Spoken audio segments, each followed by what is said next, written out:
लोकसत्ताच्या सहज बोलता बोलता या उपक्रमात तुम्हा सगळ्यांचं मनापासून स्वागत. आज या उपक्रमात नाट्य चित्र क्षेत्रातले दोन दिग्गज आपल्याकडे आलेले आहेत. प्रशांत दामले आणि मंगेश कदम. प्रशांत दामले हे गेल्या जवळजवळ 2 दशकात मराठी नाटक, चित्रपट या क्षेत्रात स्वतःची एक स्वतंत्र प्रतिमा उमटवणारे अतिशय प्रसिद्ध, लोकप्रिय, रसिकप्रिय असे कलावंत आहेत.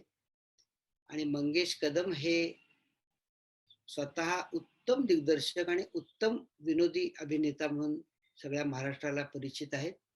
या दोघांमध्ये गप्पा होणार आहेत आणि या गप्पांचा जो फड आहे तो खूप छान रंगेल अशी सगळ्या वाचकांना खात्री आहे, आम्हाला पण खात्री आहे. त्यामुळे लोकसत्ताच्या वतीनं या तुम्हा दोघांचंही मनापासून स्वागत. खूप मोठ्या प्रमाणात या कार्यक्रमासाठी आमच्या लोकसत्ताच्या वाचकांनी नाव नोंदणी केली. ते मोठ्या प्रमाणात सहभागी पण होत आहेत. त्या सगळ्या वाचकांचं लोकसत्ताच्या वतीनं मनापासून स्वागत. माझी सहकारी रेश्मा राईकवार पण या कार्यक्रमात सहभागी आहे. शेवटच्या टप्प्यात वाचकांचे प्रश्न ती प्रशांत दामले यांना थेट विचारेल, त्यामुळे तिचं पण स्वागत. आता आपण थेट या कार्यक्रमाला सुरुवात करूयात. मी मंगेश कदम यांना विनंती करतो की त्यांनी आपल्या मुलाखतीला सुरुवात करावी. पुन्हा एकदा सगळ्यांचं स्वागत आणि धन्यवाद. धन्यवाद संगोरामजी. सहज बोलता बोलता या सदरात मला प्रशांत दामले यांच्याबरोबर संवाद करण्याची जी संधी दिलीत त्याबद्दल लोकसत्ताचे मी आभारी आहे. प्रशांत दामले माझे समकालीन, माझा मित्र, माझा कलावंत. मी त्यासाठी नाटकं दिग्दर्शित केली आणि त्याच्याबरोबर कामही केलं. मी सहकलावंत म्हणूनही आहे. त्यामुळे ही जी आता जे संवाद होणार आहे तो अगदी औपचारिक नव्हता. माझा मित्र म्हणून, मी दिग्दर्शक म्हणून आणि कलावंत म्हणून मला त्याच्या विषयी जे मनात प्रश्न आहेत त्या प्रश्नांविषयी मी त्याच्याशी संवाद साधणार आहे.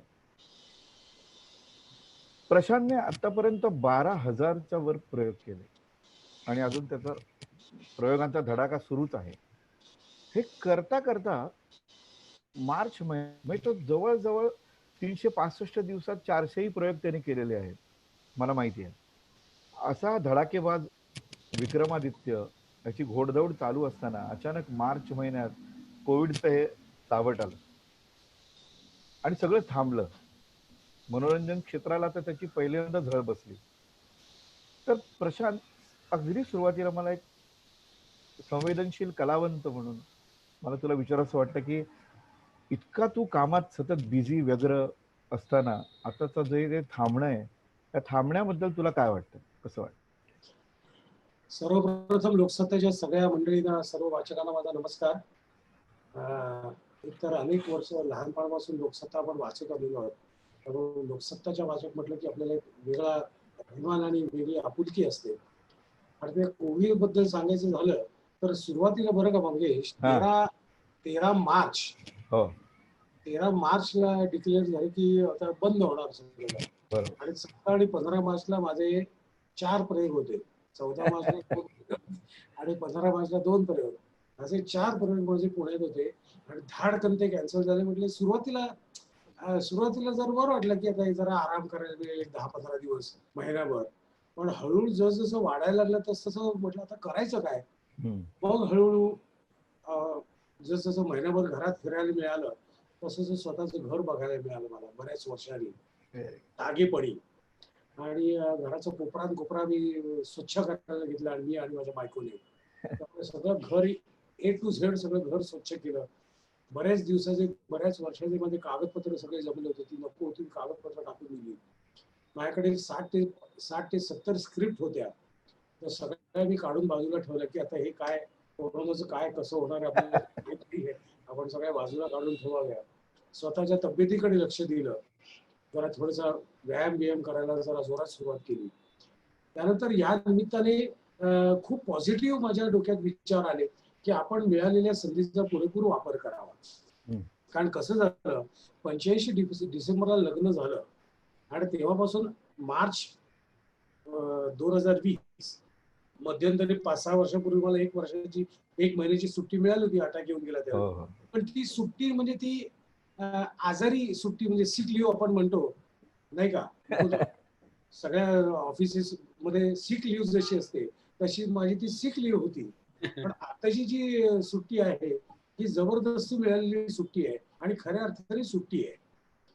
तर ही एवढ्या वर्षानंतर एवढी मोठी मिळालेली सुट्टी याचा सदुपयोग करावा या दृष्टीने मी अनेक विविध प्रकारच्या गोष्टी केल्या आणि चांगल्या चांगल्या स्क्रिप्ट वाचल्या, वाचन भरपूर केलं आणि हेही कळलं की घर खर्च किती कमी आहे हेही त्याच्यामुळे कळलं. बरोबर. म्हणजे घरातून बाहेरच पडले नाही तर आपले खर्चच कमी होतात ना. करेक्ट. त्यामुळे ह्याच्यापुढे मेहनत किती करायची हेही ह्याचे मी थोडे आडाखे बांधून ठेवलेले आहेत की आपण आपलं पळतो आनंद मिळतो ह्याच्यात आपण पळतो पण ऍक्च्युली आपल्या गरजा किती आहेत ह्याचाही मला थोडासा अंदाज आला. आपण गरजेपेक्षा थोडस जास्त काम करावं हेही मला पटलेलं आहे. त्यामुळे आता जेव्हा केव्हा कोरोना जाईल आणि आपली नाट्यगृह सुरू होतील तेव्हा एकदा नव्या नवाने आपण सगळेच आपले नाट्यकर्मी जे आहेत ते सगळ्या नव्या जोमाने आपण कामाला लागणार आहोत. तसंच मीही कामाला लागणार. ओके. तर आता जो आपण थांबलोय याच्यामध्ये या कोरोनाने आपल्याला खूप अंतर्मुखही केलं आहे. तर ह्या संधीचा फायदा घेऊन लोकसत्तेने ही मुलाखत घेतलेली आहे. पूर्वी कसं लोक सगळे धावपळीत असायचे, इकडे तिकडे जायचे, कोणाचं वेळ दिलास तर 2 मिनिटं बघितलं. आता भरपूर सगळ्यांना वेळ आहे.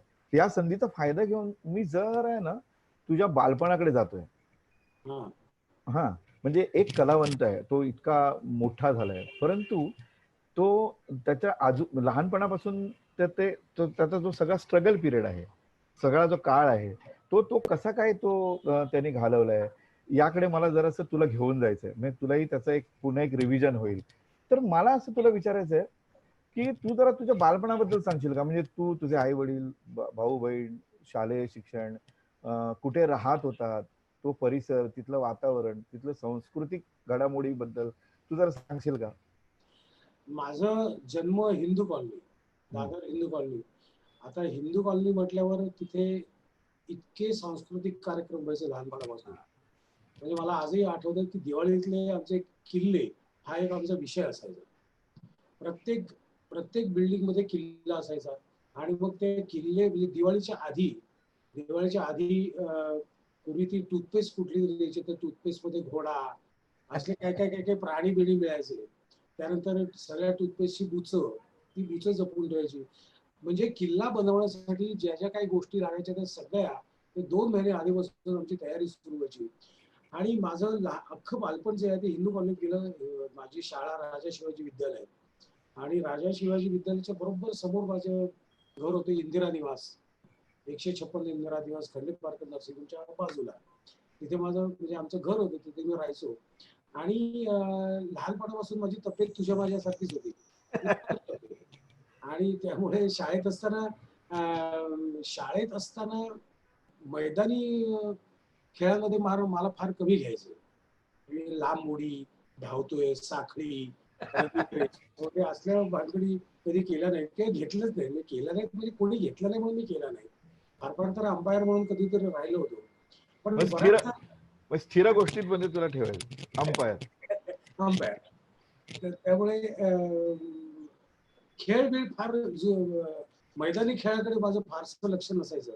पण दुसरीकडे माझं बैठे खेळ म्हणजे कॅरम, त्यानंतर बुद्धिबळ, त्यानंतर मी अभिनय चुकूनच करायला लागलेलो आहे. लहानपणापासून आमच्या दोन्ही घरांमध्ये आईची साईड मटंगी, वडिलांची साईड दामले, या दोघांकडे गाण्याचं उत्तम गती होती. म्हणजे माझे काका मास्टर पेंढारकर म्हणजे नूतन पेंढारकर हे अनेक वर्ष रंगभूमीवर त्यांनी संगीत रंगभूमीवर काम केलं. 11 प्रकारचे वेगवेगळ्या पद्धतीने नारद केले. अनेक संगीत नाटकात कामं केली.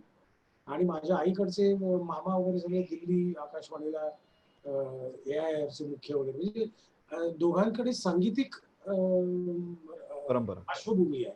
त्यामुळे माझ्या घरात माझा मोठा भाऊ विश्राम आणि मी आणि माझे आई आणि वडील, आमची चौघांची फॅमिली.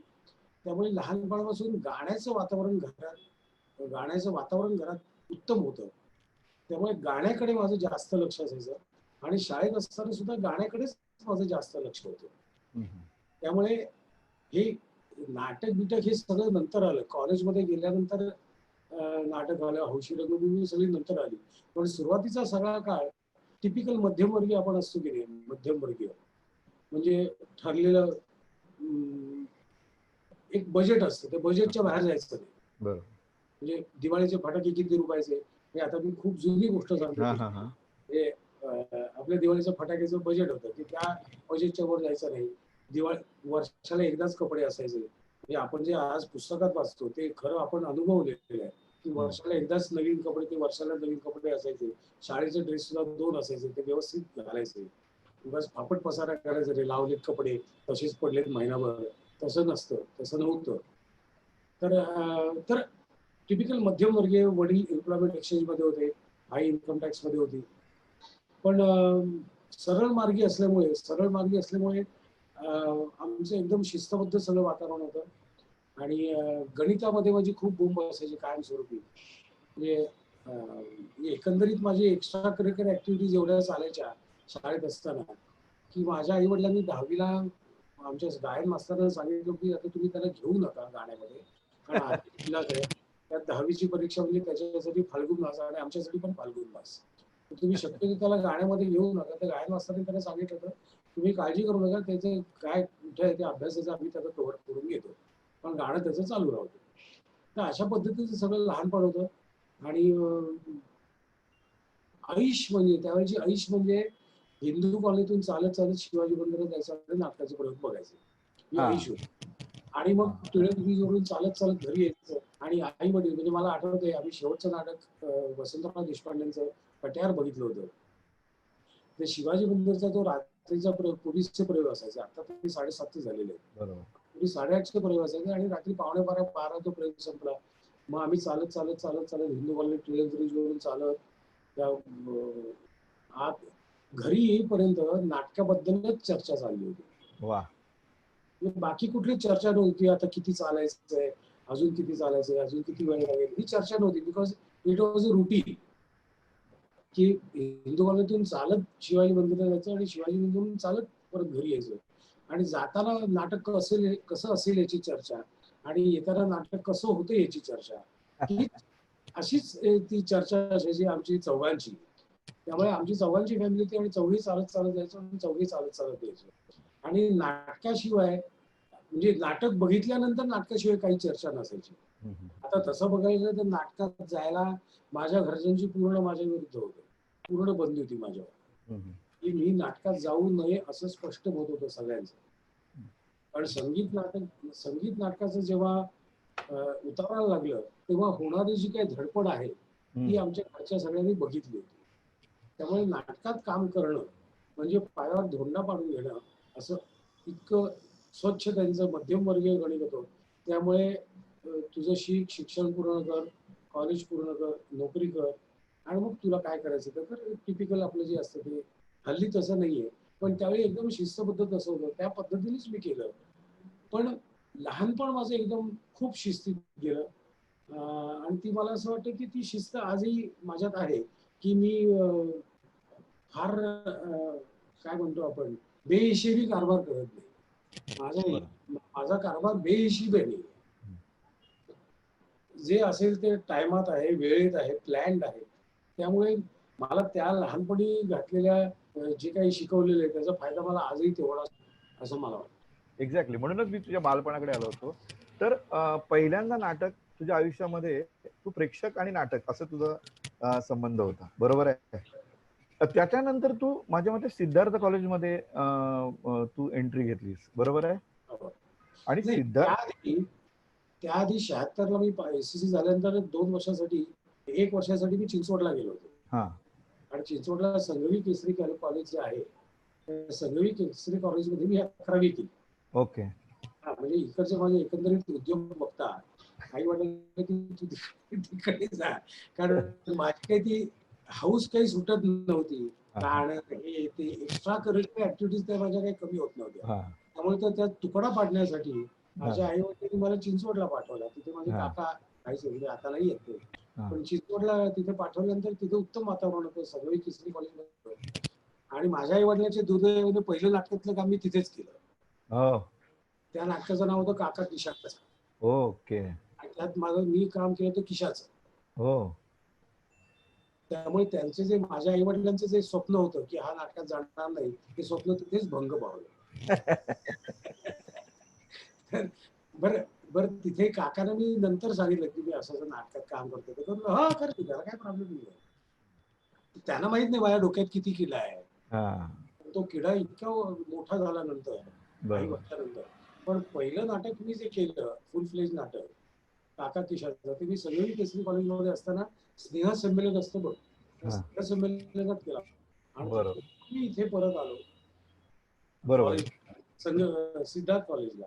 हा. मग त्यानंतर मग आपलं इकडचं काय एकांकिका स्पर्धा हे ते सुरू झालं. अरे सिद्धार्थ कॉलेज मध्ये मला आठवतंय तुमची एकांकिका असली ना सिद्धार्थ कॉलेजची त्या काळात की तिसरी बेल वाजली की लोक असे धावत पळत जायचे सिद्धार्थ कॉलेजची एकांकिका बघायला आणि पॅसेज मध्ये वगैरे बसलेले असायचे.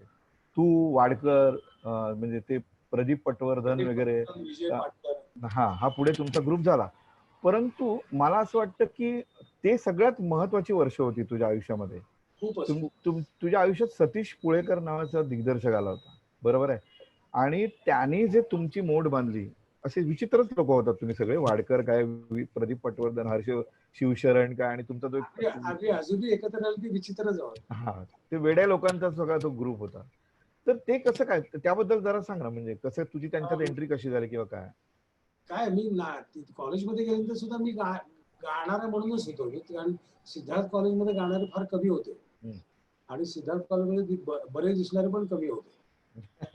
त्यामुळे सिद्धार्थ कॉलेजमध्ये गेल्यानंतर जेव्हा मला वाटतं माझी पहिली जोडी नाही, दमा मिराजदारांची एक एकांकिका होती. आता पटकन आठवत नाहीये, पण त्या एकांकिकेत एक गाणारा पाहिजे होता. एक गाणारा पाहिजे होता. तर मला धरपकड करून नेलं आणि सतीश पुळेकरांनी म्हणे वाक्य, ते एक वाक्य मी म्हटलं आणि गाणं कुठलं तरी गाणं म्हटलं. हा हे फायनल, तर तू हे करून टाका हे एकांकिकेत.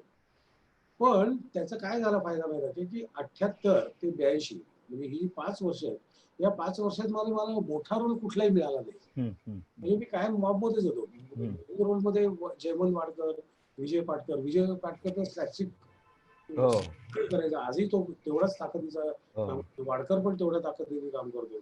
पण प्रदीप पटवर्धन अशी जी 4-5 मंडळी होती, हर्षा शिवशरण, ही सगळी मेन लीड मध्ये असायची. आणि मी शरद कातकडे आणि अजून आमची जी गँग होती ही आमची सगळी मॉब मधली गँग होती. 5 वर्ष मॉब मध्ये काम केल्यामुळे म्हणजे झालं काय की मॉबची सायकोलॉजी काय असते, मॉब मध्ये मेन लोकांबद्दल काय बोललं जातं, कसं बोललं जातं, हे मला खूप जवळून बघायला मिळालं 5 वर्ष. So that was the golden era for me की 5 वर्ष बॅकस्टेज मध्ये राहून किंवा 5 वर्ष मॉब मध्ये काम केल्यामुळे काय करायचं नाही हे मला तिथे त्याचं बीज माझं तिथे रोवलं गेलं. आणि at the same time Satish पुळेकरांनी विनोद कसा करावा किंवा विनोद कसा असावा किंवा नाटक कसं असावं किंवा एकांकिका कशी असावी हे त्यांनी अतिशय आम्हाला जवळून समजून सांगितलं. म्हणजे कॉलेजमध्ये गेल्या म्हणजे 12वी FY TY 4 वर्ष मी आणि प्रदीप पटवर्धन, कारण घरातून नाटक करायला परवानगी नव्हती ना. मग त्यावेळी आम्ही काय करायचो की आमचं सकाळी 7 ते 11:15 कॉलेज असायचं. आम्ही 11 ते 5 नोकरी करायचो. समोर स्टॉक एक्सचेंज होता, आता स्टॉक एक्सचेंज बदललं. बरोबर. स्टॉक एक्सचेंज आमच्या सिद्धार्थ कॉलेजच्या बरोबर समोरच्या गल्लीत होतं. तर त्या स्टॉक एक्सचेंज मध्ये 4-5 ऑफिसेस, बरीच ऑफिसेस होती. तर त्या ऑफिसेस मध्ये मी एका ऑफिस मध्ये मणिहार अँड कंपनी माझी ऑडिट कंपनी होती. तेव्हापासून मी ते ऑडिट तिथे शिकलो. ऑडिटिंग मी भरपूर केलं तिथे. त्यामुळे माझे आजही टीक करताना तू मार्क बघितल्याशिवाय उलटा मार्क असतो. असा मार्क नसतो, उलटा मार्क असतो. तर ते तिथे तर दिवसभर तिथे ऑफिस करायचं, नोकरी करायचं आणि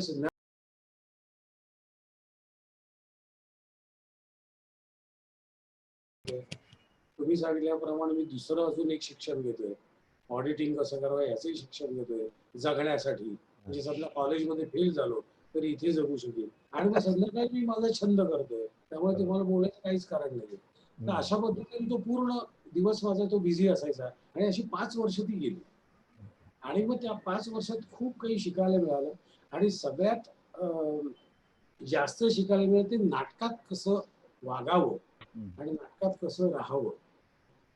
नाटक म्हणजे काय, अभिनय कसा करावा, वळावं कारण माझा काही अभिनयाचं पिंड, मी अभिनय हे लांबून दुरून पण नव्हता. म्हणजे वळायचं कसं, उभं कसं राहायचं, हात कसं. तू हर्षी शिवशरणला विचारलंस कधी की त्याने मला एका एकांकिकेत हिरो म्हणून घेतला होता, आणि मला वळताना आणि हात ठेवताना आणि खूप त्रास व्हायचा. म्हणजे जे सुरुवातीला मुलांचं होतं ना, की काय कसं वळायचं, आणि आपण नॉर्मली आपण ठीक आहे रे, पण नाटकात वगैरे आपण कॉन्शियस होतो ना. ते सगळं माझं ते 5 वर्षात गेलं. सगळं माझं जे होतं ते 5 वर्षात बेसिक बे बिंदू चार बेसिक हे सगळं झालं. आणि त्यानंतर 83 ला मी थोडासा एक दुसरी तिसरीत गेलो असं मला म्हणायला हरकत नाही. पण अशी कॉलेजची वर्ष धमाल वर्ष होती. आणि त्यानंतर मग वेगळं झालं. मग तू राज्य नाट्य स्पर्धा पण केलीस तू, माझी पहिली चोरी. हो, माझी पहिली चोरी ते राज्य नाट्य स्पर्धेत पण झालं होतं. तर मी हे तुला विचारायचं कारण म्हणजे आपल्या ह्या संवादाचं नवोदित जे कलावंत असतील त्यांच्यासाठी मी खरं तर विचारतोय की आता जरी आपलं प्रशांत दामले, विक्रमादित्य प्रशांत दामले, सुपरस्टार प्रशांत दामले असला तरी त्याच्या मागे त्याची केवढी मेहनत जी सगळ्यांनाच करावी लागते, ती एक थोडस तुझं ऐकल्यानंतर प्रत्येकाच्या ते लक्षात यावं की काय कुठल्या काय काय गोष्टीतून एखादा कलावंत जातो आणि पुढे मग त्याचं नाव होतं. तेवढ्यासाठीच मी तुला बालपणाकडे वळलो. मला फक्त तेच सांगायचं होतं की तुमचे छंद जोपासताना तुम्ही आई वडिलांचं सुद्धा ऐकायला पाहिजे, असा माझा मुद्दा आहे. घर शांत राहिलं तर तुम्ही तुम्हाला हव्या त्या गोष्टी करू शकता. बरोबर बरोबर बरोबर. म्हणजे लग्नाच्या आधी सुद्धा आणि लग्नाच्या नंतर सुद्धा ते महत्वाचं आहे.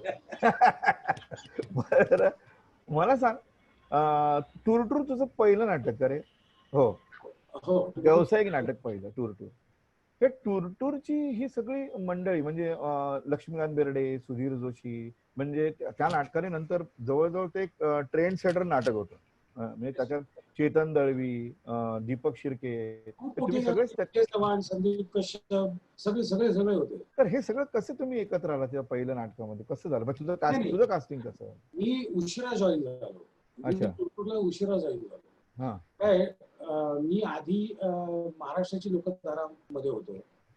महाराष्ट्र लोक आधी टुरटूर मध्ये ह्या माझी पहिली चोरी मधून मी टुरटूर मध्ये गेलो. विजय केंकरेने माझं नाव सुचवलं पुरुषोत्तम बेर्डे यांना की आपल्याला मंगेशला जर सपोर्ट पाहिजे असेल तर एक बरा गाणारा, बरा दर्शणारा मुलगा आहे. मंगेश दत्त तेव्हाचा गायक, मंगेश दत्त नावाचा गायक. तर गुरुदादांनी मला बोलवलं आणि त्याला सांगितलं की तू ही अशी गाणी त्याला सपोर्ट कर गाण्याला, आणि तू एक छोटा रोल पण कर. तो बंगालीचा रोल केला. त्यामध्ये सुद्धा मी बॉब मध्ये होतो. बंगालीच्या रोलला 2 वाक्य होती पूर्ण नाटकात. पण लक्ष्मीकांत बेर्डे, सुधीर जोशी, विजय कदम या मातब्बर कलाकारांबरोबर काम करायची संधी मिळाली. ऑन स्टेज त्यांच्या काय गमती चालतात, त्यांची कॅल्क्युलेशन्स काय असतात, त्यांची शिस्त काय असते, हे मला तिथे त्यांच्याबरोबर काम केल्यानंतर मला कळलं. म्हणजे त्यात सांगायची गोष्ट अशी की लक्षाबरोबर मी खूप पिक्चर केले नाहीत, पण लक्षाबरोबर मी जे नाटक केलं टुरटूर नाटक, त्या नाटकामध्ये एकदा त्याने मला बोलता बोलता सांगितलं होतं की प्रशांत कसं आहे माहिती का, की विनोदी नाटकाची 2 महत्वाची तत्व आहेत.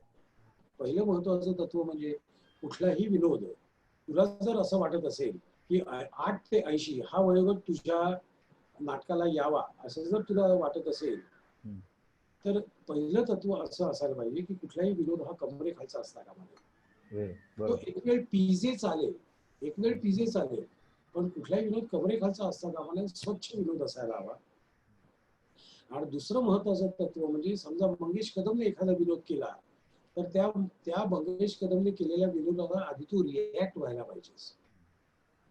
मंगेश कदमने विनोद केला की त्याच्यावर परत वरचढ विनोद करून त्याचाही विनोद मारायचा आणि स्वतःही विनोद मारायचा, त्याच्यात नाटक मरतं.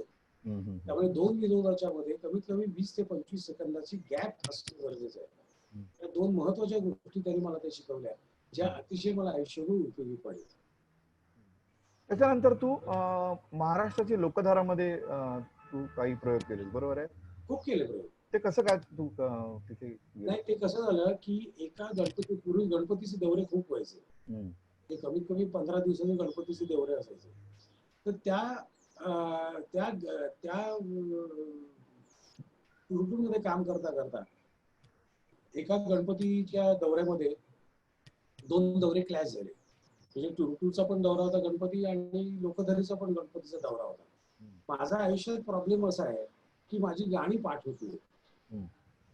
तर मला त्यांनी चॉईस दिला होता की तू कुठे काम करशील, टुरटूमध्ये सगळी गाणी म्हणशील मंगेश दत्तची, की मंगेश दत्त महाराष्ट्राची लोकधारामध्ये सगळी गाणी म्हणतो. 35 गाणी होती त्या गाण्यात, ती गाणी तू म्हणशील. म्हटलं मी महाराष्ट्राची लोकधारा म्हणेन, कारण तिथे समोर वही आहे, समोर वही आहे, आणि मी ती गाणी सगळी म्हटलेली आहे. पण गाण्याचा प्रॉब्लेम काय असतो, तो ठेका चुकला, तो बीट गेला की गाणं बोंबललं. त्यामुळे आपण त्याच्यावर रिस्क घेऊ शकत नाही. तुम्हाला 2 पानं सांगितली असते, मी 2 पानं तुला म्हणून दाखवू शकतो, मुद्दे तुला व्यवस्थित पोचवू शकतो. गाण्याचं तसं नाहीये. त्यामुळे मी महाराष्ट्राची लोकधारा चॉईस केला आणि मग मी महाराष्ट्राच्या लोकधारेला फुल फ्लेज जॉईन झालो. ओके. आणि त्याच्यानंतर महत्वाचा टप्पा, हे मी टप्पे पटापट घेतोय, त्याच्यानंतर महत्वाचा टप्पा म्हणजे मोरूची मावशी. या मोरूची मावशी मध्ये तू कसं काय आलास? जेव्हा सुधीर भट यांचं मोरूची मावशी करायचं असं तेव्हा सुधीर भटने पहिल्यांदा विजय चव्हाणला विचारलं, कारण त्यांनी मोफतलाल मध्ये काम केलं होतं. मिल मध्ये त्याने आंतरगिरणी स्पर्धेत त्याने केलं होतं, काम केलं होतं, मावशीचं काम केलं होतं. त्यामुळे लक्षाला विचारलं की मोरूची मावशी मी करतोय, तर लक्ष म्हणाल की विजय चव्हाणला घे ना, काहीच प्रॉब्लेम नाही. मग त्यानंतर दिलीप कोलटकर म्हणाले की प्रदीप पटवर्धन भैयाच्या रोलला फिट आहे. मग लक्षाला सुधीर भटने सांगितलं की अरे प्रदीप पटवर्धन पण बघ ना, कारण ते चालू होतं ना नाटक, कुठून नाटक चालू, प्रदीप पटवर्धन पण बघ ना. मग लक्ष म्हणाला ठीक आहे, तुला पाहिजे का प्रदीप पटवर्धन. मग अजून 4 दिवसांनी दिलीप म्हणाला तो प्रशांत दामले ना, तो मोरूच्या रोलला करेक्ट आहे, दिसतो पण मोरू. सुधीरला ती ना वाट लावणार माझी. तरी पण तो गेला, लक्षाकडे गेला की असं तर तू माझं नाटक करतेस का, नाटक बंद करतो भेटू सगळे कलाकार तू घेऊन जा, नाटक मी बंद करतो, असं ते झालं. पण समभाव ते मग माझं पण मोरूसाठी सिलेक्शन झालं. अशा प्रकारे मोरूची मावशी हे नाटक 1 जानेवारी 1985 ला सुरू झालं आणि पहिले 162 पर्यंत त्या नाटकाचे सुधीर भटने लॉस मध्ये चालवले.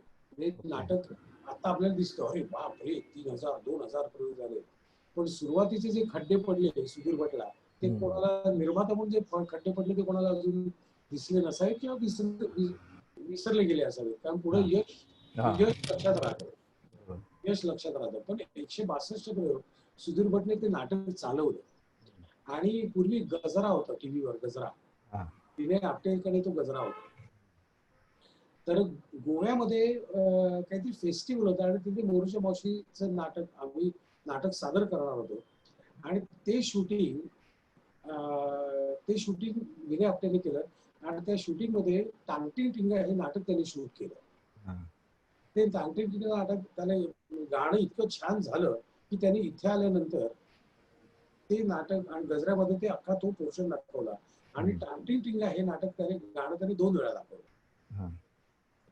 आणि आम्ही गोव्याचा दौरा करून सगळा गोवा, आपण एकदा गोव्याला म्हणजे तसेच परत येत नाही, गोवा कोकण असं करत करत करत आपण मुंबईत आलो. आणि आमचा मुंबईत रवींद्र नाट्य मंदिरला प्रयोग होता आणि तो प्रयोग आमचा 163वा प्रयोग होता, तो शनिवार दुपारचा प्रयोग होता. आणि तेव्हापासून त्या नाटकाला जो हाऊसफुलचा बोर्ड लागला 183 हे 850 सलग हाऊसफुलचे बोर्ड त्या नाटकाने घेतले. हो. आणि एका थिएटरला 3 प्रयोग पण झालेले आहेत आणि ते 3 प्रयोग हाऊसफुल झालेले आहेत, हे सुद्धा बघितलंय आम्ही. त्याच्यापेक्षा जास्त म्हणजे मला आजही आठवते 13, 14, 15, 16 ऑगस्ट 1985 गडकरी रंगायतला मोरूच्या मावशीच्या या नाटकाचे 3 चौक 12 प्लॅन चालू होते. बापरे. आणि आणि 12च्या 12 प्लॅन हाऊसफुल झाले होते.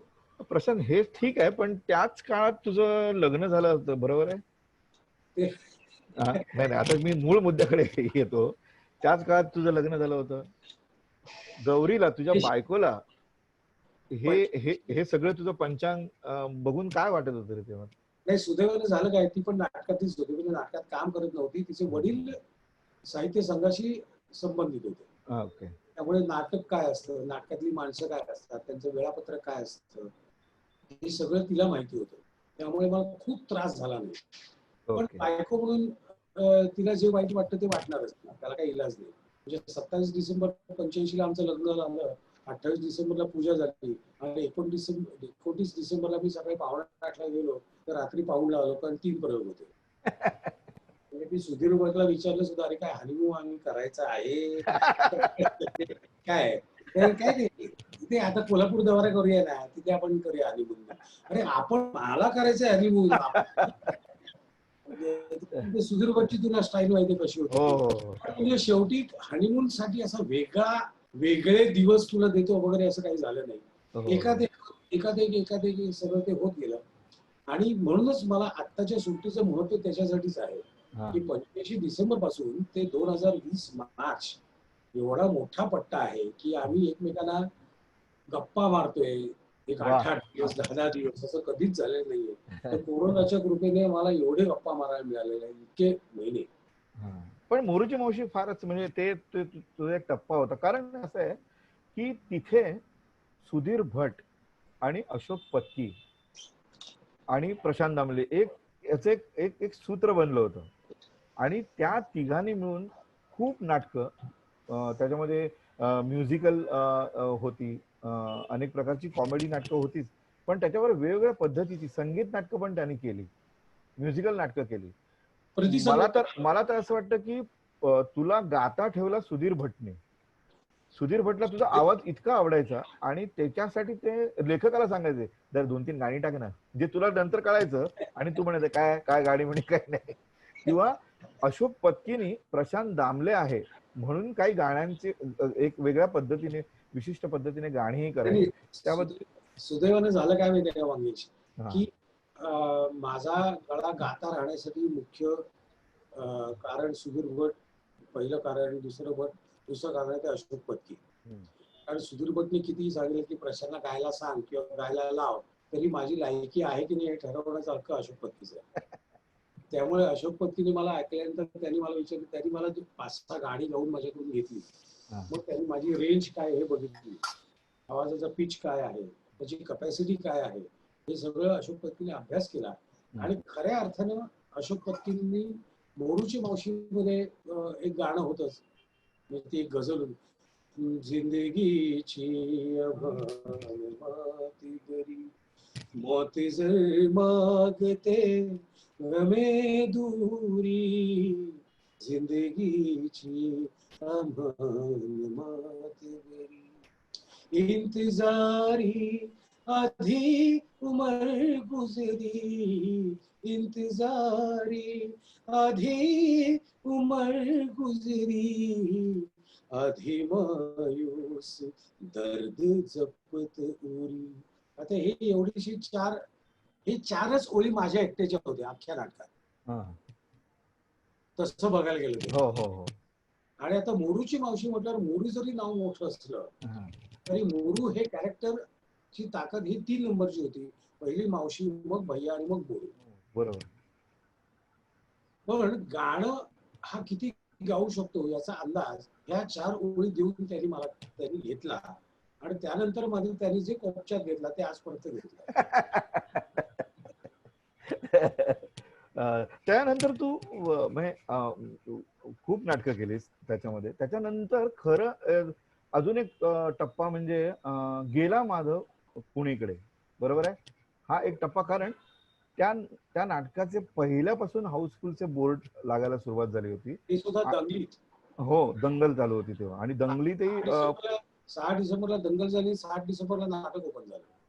म्हणजे तेव्हा बातम्या यायच्या दंगलीच्या, आणि शिवाजी मंदिरला यांचा प्रयोग होता. तर दोघंही चिवट, म्हणजे प्रशांत दामले ऍक्टर पण आणि मोहन तोंडवळकर पण.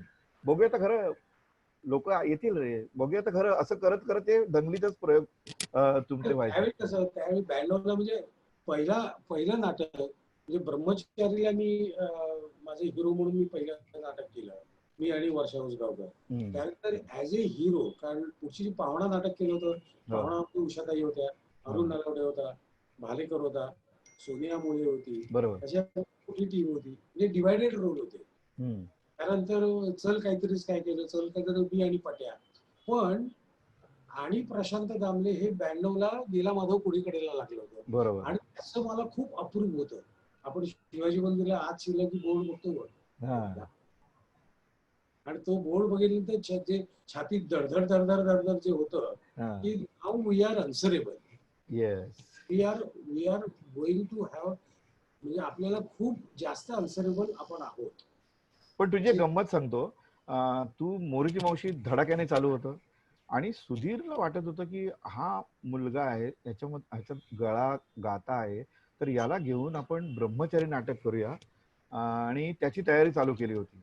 आणि तुला जेव्हा त्याने विचार सांगितला तेव्हा तू नाही नाही नाही नाही असं का म्हणाला होतास रे?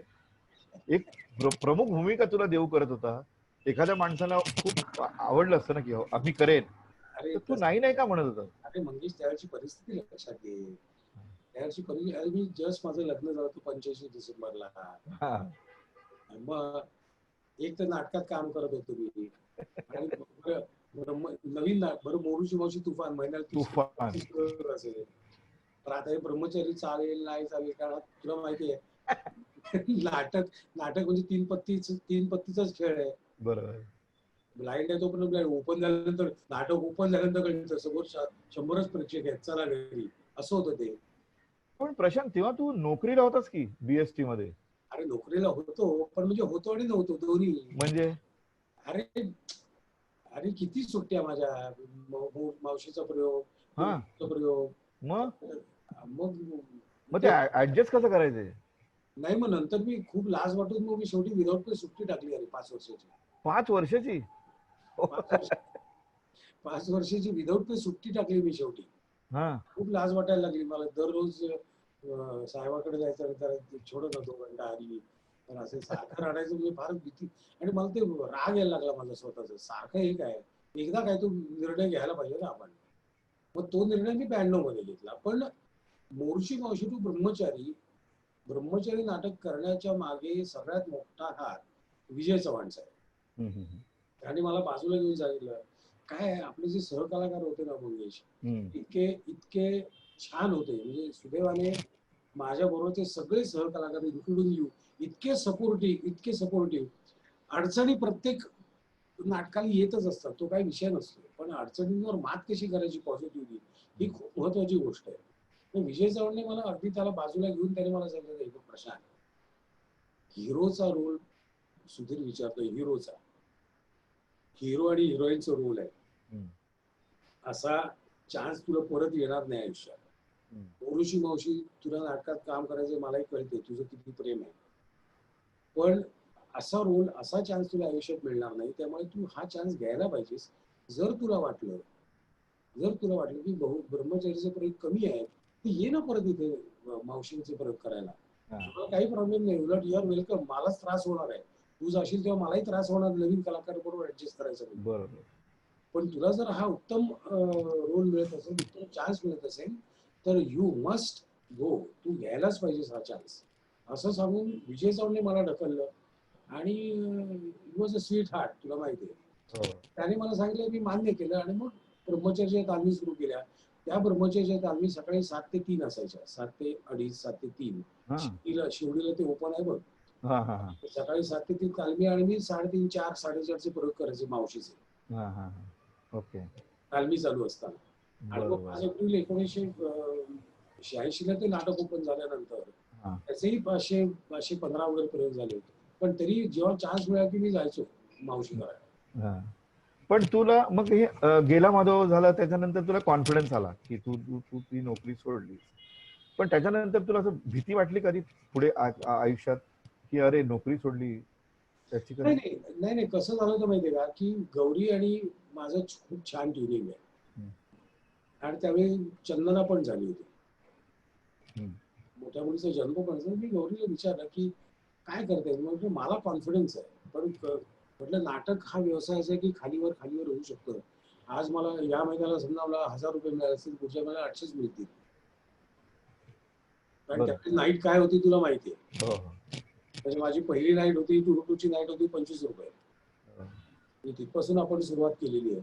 बरोबर. तर ती म्हणाली हरकत नाही ना, आपण मी अशी सवय करते की 500 रुपयात आपण महिना काढू शकतो, असं मी सगळं व्यवस्था करते. सो 800 जरी मिळालं तरी प्रॉब्लेम नाही, 700 मिळालं तरी प्रॉब्लेम नाही. So it started like that. त्यामुळे त्यावेळी 500 रुपयात सुद्धा आपला महिना निघायचा. सांगायचा मुद्दा हा आहे की 500 रुपयात सुद्धा महिना निघायचा, इतक्या आपल्या गरजा कमी होत्या. गरजा कमी होत्या, गरजा कमी होत्या आणि स्वस्तही पण होती. पण आता गरजाही वाढल्या आणि स्वस्तही, महागाई पण वाढली. पण त्यानंतर एकदा ठरलं म्हटल्यावर मग मी नोकरी सोडली आणि मग फुल फोकस मी नाटकावरच केला. मग पिक्चरकडे गेलोच नाही. 86 ते 91 मध्ये भरपूर चित्रपट केले, अनेक चित्रपट आलेच नाही. जे आले काही बरे होते, काही चांगले होते, काही उत्तम होते, काहींना मला एकाला बक्षीस पण मिळालं. पण माझं इथे काम करायचं आहे असं म्हटल्यावर मी इथेच काम केलं. 92 पासून ते 2020 पर्यंत मी जास्तीत जास्त 5 ते 6 चित्रपट केले असतील त्याच्यावर. 1985 ते 2008 या काळात तू सुयोग मध्ये होतास आणि वेगवेगळी नाटकं, इतका चांगला प्रोड्युसर तुझ्या पाठीशी भक्कम असताना तुला नंतर नाट्य निर्मितीकडे वळावं असं का वाटलं रे? कसं आहे माहितीये का, इतकी वर्ष काम केल्यानंतर, म्हणजे 85 ते 2008 म्हणजे किती वर्ष झाली, जवळ 23 वर्ष काम केल्यानंतर आपल्याला ना एक साचले पण येतं. एक साचले पण आपल्याला नवीन नवीन चॅलेंजेस घ्यावेसे वाटतात. आणि दुसरी गोष्ट अशी माझ्या डोक्यात होती की निर्माता म्हणून आपल्याला जे काही नवीन नवीन काही करायचं असेल तर मी सुधीरला सांगायचो की आपण हे असं करूया, आपण ते तसं करूया. पण समहाऊ त्याचं जे ठरलेल्या गोष्टी होत्या, त्या ठरलेल्या गोष्टींच्या तो बाहेर जायचा नाही. पॅटर्न त्याचं होतं. पॅटर्न ठरलेलं होतं की हे असं करायचं, असं करायचं, असं करायचं, त्याच्यात काही चेंज होणार नाही. माझ्या मते तू पहिलं नाटक ओळख ना पाळख केलं होतंस आणि त्या नाटकात तू ऑनलाईन बुकिंग सुरू केलं होतंस, बरोबर आहे? म्हणजे मी तेच, म्हणजे तुलाही माहिती आहे आपण किती त्यावेळी भेट भेटली होती. तूच डायरेक्टर आणि युअर द को आर्टिस्ट.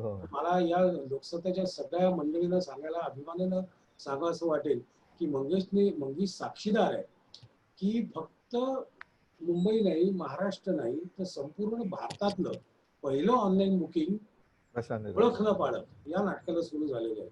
हे बुक माय शो वगैरे सगळे आता आलेले गेले 7-8 वर्ष. पण HDFCचं गेटवे, त्याच्यासाठी काय काय करायला लागेल, त्याची व्याख्यानाला मेहनत किती आहे, काय आहे, हे सगळं आपण 2008 मध्ये केलेलं आहे. बरोबर. मराठी नाटकाचा हा एक अजून एक अभिमानाची गोष्ट आहे. मराठी नाटक, पहिलं मराठी नाटक किंवा पहिलं नाटक जे मराठी आहे, ज्याचं ऑनलाईन बुकिंग पहिल्यांदा सुरू झालं ऑल ओव्हर इंडिया. ओळख न पाळख या नाटकाला. तर तू वेगवेगळ्या त्यात अनेक गोष्टी तू केल्यास निर्माता म्हणून. बरं, हे करत असताना तू सिरियल कडे पण फार रमला नाहीस, म्हणजे कुकरी शो केलेस तू, फिक्शन मध्ये काय तू फार केलं नाही, सिनेमातही तू फार रमला नाहीस. तू म्हणजे तुला नाटकात ते का असं होत गेलं की तू त्यात फार का गेला नाहीस तू आणि नाटकातच कसं काय? नाही, आपल्याला एक कसं आहे की परफॉर्मिंग आर्ट मध्ये एक काही अचीव करायचं असेल, तुला जर सतार शिकायची असेल तर मी सतार पण शिकणार आहे, मग व्हायलिन पण शिकणार आहे, मग मी तबला पण शिकणार आहे, मग उद्या आपण सगळी वाजवून बघूया, असं होत नाही ना. तुला सतार शिकायचं तर सतारच शिकायला पाहिजे. तसं मला विनोदी नाटकात काम करायचं आहे. So I want to have a master of विनोदी नाटक, नाही का? बरोबर. मला सतारच वाजवायचे, मला विनोदी नाटकातच पहिल्यांदा नाटकात काम करायचा हा माझा हट्ट होता, जो 78 ते 92 माझा व्यवस्थित चालू झाला. आणि 92 नंतर मी असा विचार केला की आपल्याला ह्याच्यात जर प्रोफेशनल काम करायचं असेल, अतिशय बारकावे घेत जे लक्षाने आपल्याला सांगितलेलं आहे की बिलो द बेल्ट कुठल्याही नाटकात, कुठलंही नाटक केलं असतं, कुठलाही विनोद हा बिलो द बेल्ट असता कामा नये. शील आणि अश्लील ही जी थीन लाईन आहे, त्या थीन लाईनवर उभं राहून काम करण्याचं जे कसब आहे, ते कसब आपल्याला आत्मसात होणं फार गरजेचं आहे. तर ते जर आत्मसात करायचं असेल तर आपल्याला तिथंच काम करायला पाहिजे. मी दुसरीकडे इकडे तिकडे काम करू शकत. त्यामुळे मी तिथेच कॉन्सन्ट्रेशनने काम करत राहिलो आणि आजही तिथेच काम करतोय. आणि दॅट वॉज तो माझं म्हणणं होतं की मला याच क्षेत्रात काम करायचं, मला नाटकातच काम करायचं. बरं, विनोदी नाटकात तू तोपर्यंत सेट झाला होतास, फॅन फॉलोईंग होतं, तुला खूप बॅकिंग होतं लोकांचं. मला असं वाटतं की अनेक गंभीर भूमिकाही तू केल्यास. म्हणजे 4 दिवस प्रेमाचे मधला शेवटचा प्रवेश, बहुरूपी नावाचं नाटक, कार्टी काळजात घुसली होतं, नंतर सुंदर मी होणार, नकळत सारे दिसले. पण तू आहे ना फार असा आग्रही नाहीस अशा भूमिका करण्याकडे. कारण तू जेव्हा प्रोडक्शन केलंस निर्माता म्हणून, तेव्हा सुद्धा तू विनोदी नाटकाकडे तुझा कल होता. तर असं का, म्हणजे तू त्या छान पद्धतीने करू शकतोस हे मला माहिती आहे. पण प्रेक्षकही आग्रही नाहीत ना. म्हणजे मला कळलं नाही. प्रेक्षकांचा सुद्धा तसा आग्रह असायला पाहिजे ना. मी व्यावसायिक नट आहे. व्यावसायिक नाटकाने आपण व्यवसायासाठी आपल्याला जे काम करायला पाहिजे किंवा जसं काम करायला पाहिजे ते करायला पाहिजे. माझ्यातला जो नट आहे किंवा माझ्यातला जो अभिनेता आहे, मला समजा वाटलं की नाही, मला आता वेगळं काम करून बघायला पाहिजे, तर वेगळं काम मी करीन ना, जे मी करतोच. पण त्याचं स्थान वेगळं असतं. त्याचं स्थान वेगळं आहे. मी जेव्हा व्यावसायिक नट म्हणून काम करतो किंवा व्यावसायिक नाटक करतो, जिथे काही XYZ अमाऊंट आपली इन्व्हेस्ट झालेली असते, हा एक भाग झाला, हा व्यवसायाचा भाग झाला. दुसरा भाग आयुष्यातला असा आहे की सकाळी उठल्यापासून रात्री झोपेपर्यंत आपल्याला संधी देणारे अनेक जण असतात. तर त्यामुळे 3 तास मला जर लोकांना हसवणं हा जर चॅलेंज असेल, तर I want to accept the challenge. विनोदी नाटक सादर करणं सातत्याने हा मोठा चॅलेंज आहे. दररोज वेगवेगळ्या 800-1000 लोकांना हसवायचं, ह्याच्यासारखं दुसरा चॅलेंज नाही आहे आयुष्यात. मी तुला 2 मिनिटात रडवून दाखवू शकतो किंवा मी स्वतः रडू शकतो 2 मिनिटात. किती वेळ लागतो 2 मिनिटात? पण 2 मिनिटात मी तुला हसवू शकत नाही. त्याला पेरणी करावी लागते, त्याला व्यवस्थित मशागत त्याची करावी लागते. म्हणजे जसजशी स्क्रिप्ट पुढे जाते तसतसे लाफ्टर सुरू होतात. आणि दररोज दर प्रयोगाला 800-1000 लोकांना तेवढ्याच ताकदीने खळखळून हसवणं ह्याच्यासारखा चॅलेंज नाहीये. सो मला असं वाटतं की विनोदी नाटकात काम करणं इज मोर चॅलेंजिंग. आणि हेच मत माझं गेले अनेक वर्ष आहे आणि आजही आणि उद्याही राहील. त्यामुळे मी फक्त विनोदी नाटकात काम करतो आणि विनोदी नाटकातच काम. कसं आहे की विनोदी नाटक म्हटल्यावर प्रत्येक नाटकाचा शेवट आपण जो म्हणतो, समरी जी असते, म्हणजे पूर्वी आपल्या शाळेत धडा असायचा बघ, संपादकीय जसं असतं, म्हणजे संपादकाचं काय, वर्तमानपत्राचं काय म्हणणं आहे, तसं पूर्वी धडा असेल की शेवटी आपली समरी असायची. आणि आपली 17 धड्यांपैकी आपली शाळेत परीक्षेला जाताना आपण 5-6 धडे ऑप्शनला टाकायचो आणि फक्त समरी वाचून जायचो. आणि बऱ्याच वेळा बरोबर ते समरी वाचलेल्या धड्यातलेच प्रश्न यायचे. मुद्दा असा आहे की नाटकाशी सुद्धा समरी असते. ती समरी अतिशय गांभीर्याने आपण सांगत असतो. बरोबर. म्हणजे माझं कुठलंही नाटक घेतलंस, म्हणजे एका लग्नाची गोष्ट तू बसवली ते घे, किंवा एका लग्नाची पुढची गोष्ट घे, किंवा 4 दिवस प्रेमाचे घे, प्रियतमा घे, लेकुरे उदंड झाले घे, किंवा आपलं ओळख न पाळत घे, किंवा सरी तशी सौ घे, कुठलंही माझं विनोदी नाटक घे, साखर खाल्लेला माणूस घे, कुठल्याही विनोदी नाटकाचा जो शेवटची 10-15 मिनिटं आहेत ती समरी आहे. म्हणजे आम्ही इतक्या वेळ जे काही उद्योग केले, इतक्या वेळ तुम्हाला हसवलं, तर आम्हाला मुळात सांगायचं हे आहे, हे जाताना तुम्ही घरी घेऊन जा. पण हे महत्वाचं जे सांगायचंय ते सांगण्यासाठी इथून प्रेक्षक रिलॅक्स असणं गरजेचं आहे. ऑलरेडी टेन्स असताना मी अजून काही टेन्स सांगितलं तर ते कितपर्यंत आत पोहोचेल, इथे पोहोचेल की नाही ह्याच्याबद्दल मी साशंक आहे. त्यामुळे मला जर त्यांच्या हृदयापर्यंत प्रत्येक गोष्ट पोहोचवायची असेल तर आधी हा चॅनल मला त्यांना साफ करायला पाहिजे त्यांचा. आणि हा चॅनल साफ केला की पुढची शेवटच्या 5 मिनिटात पण मी त्यांना जे काही गांभीर्याने सांगायचं महत्वाचं ते सांगतो आणि सांगितलं जातं आणि त्यांना ते कळतं आणि पटतं आणि ते लक्षात राहतं. सो विनोदी नाटक करणं हे खूप गरजेचं आहे आणि ते जास्त चॅलेंजिंग आहे. ओके. बर, त्याच्यानंतर तू प्रशिक्षणाकडे वळलास, नाट्य शिक्षणाकडे. हो. तू टी स्कूल नावाचे एक हे सुरू केलंस, नवोदित कलाकारांना शिकण्याची संधी. तर ती कल्पना तुझ्या डोक्यात कशी काय आली आणि का आली? नाही, मला मगाशी सांगितल्याप्रमाणे ना माझी ती 6 वर्ष मला आठवली. अरे हम्म, 78 ते 83 हात कुठे ठेवायचा, वळायचं कसं, हे जे माझे बेसिक प्रॉब्लेम जे होते. हम्म, आता त्यावेळी ना आपल्याकडे वेळ होता, आज वेळ नाही. हम्म, हम्म, आज वेळ नाही. आज इतकं रॅट रेस चालली आहे, तू आजूबाजूला तू बघितलंस. हम्म, तुला रोज जवळ 5 ते 6 कलाकारांचे फोन येत असतील, सर मला नाटकात घ्या ना, की हे करतो मी, ते करतो. तुलाच अनेक फोन येत असतील. त्यावेळी वेळ होता, आज वेळ नाही. त्यामुळे रंगभूमीवर काम करण्यासाठीच्या बेसिक गोष्टी आहेत. हम्म. कारण काय, टी स्कूल मध्ये मी थिअरीचा पार्ट फार कमी आहे, 20% आहे. माझ्या टी स्कूल मध्ये प्रॅक्टिकल्स जास्त आहे. अच्छा. 80% प्रॅक्टिकल आहे. म्हणजे सगळ्या गोष्टी उभं राहूनच करायच्या. म्हणजे तुमचं जे मेकॅनिकल जे होतं ना, हात काही सगळं बोलतच करायचं, आपोआप त्यांचे सगळे मोकळे होऊन जातात ते पोरं. त्यानंतर तुमची भाषा, आपण कितीही म्हटलं मंगेश, कितीही म्हटलं तरी आज 50 नाटकं रंगमंचावर येत असतील, रंगभूमीवर 50 नाटकं येत असतील, त्यातली 45 नाटकं ही मराठी, आपण काय म्हणतो, तुमची मराठी भाषेची नाटकं आहे. काय म्हणतो तुम्ही? प्रमाण भाषा. प्रमाण भाषेची 45 नाटकं आहेत आणि 5 नाटकं जी आहेत ती वेगवेगळ्या पद्धतीची नाटकं आहेत. तर आधी त्यांना प्रमाण भाषा शिकवणं गरजेचं आहे. प्रमाण भाषा शिकवली तर मी बाकीच्या भाषा बोलू शकतो. काय करायला तिकडे एक येता काय येणार का तू, हे आधी मला मुळात माझी प्रमाण भाषा आली तर मी वेगवेगळ्या वेगवेगळ्या प्रदेशातल्या भाषा आरामात बोलू शकतो.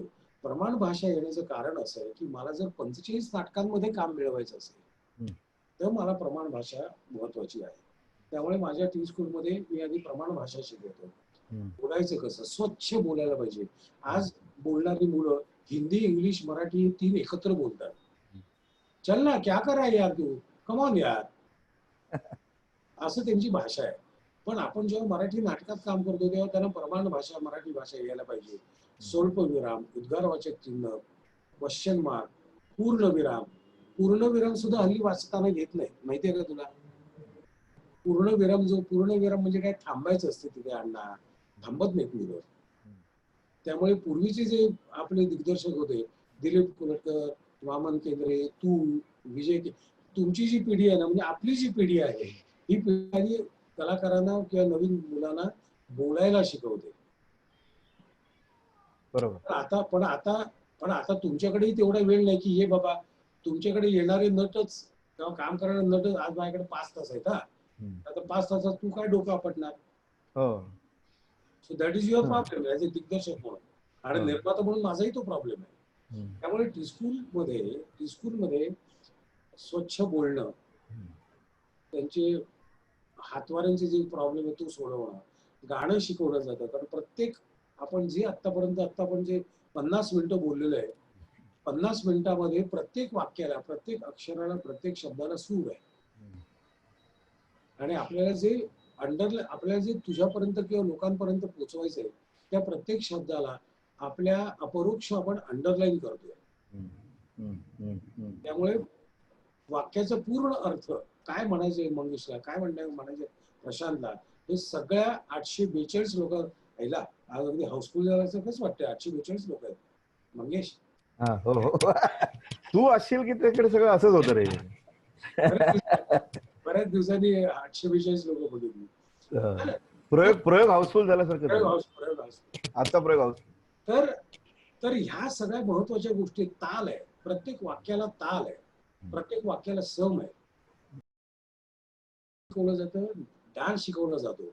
आता मला माहितीये की ब्रह्मचारीमध्ये मला जेव्हा गाणं डान्स शिकवला चांदीवाले अरुण चांदीवाले, यावा घ्यावा खावा सदा हलवा, सुका मेवा माझा, सुका माझा मेवा.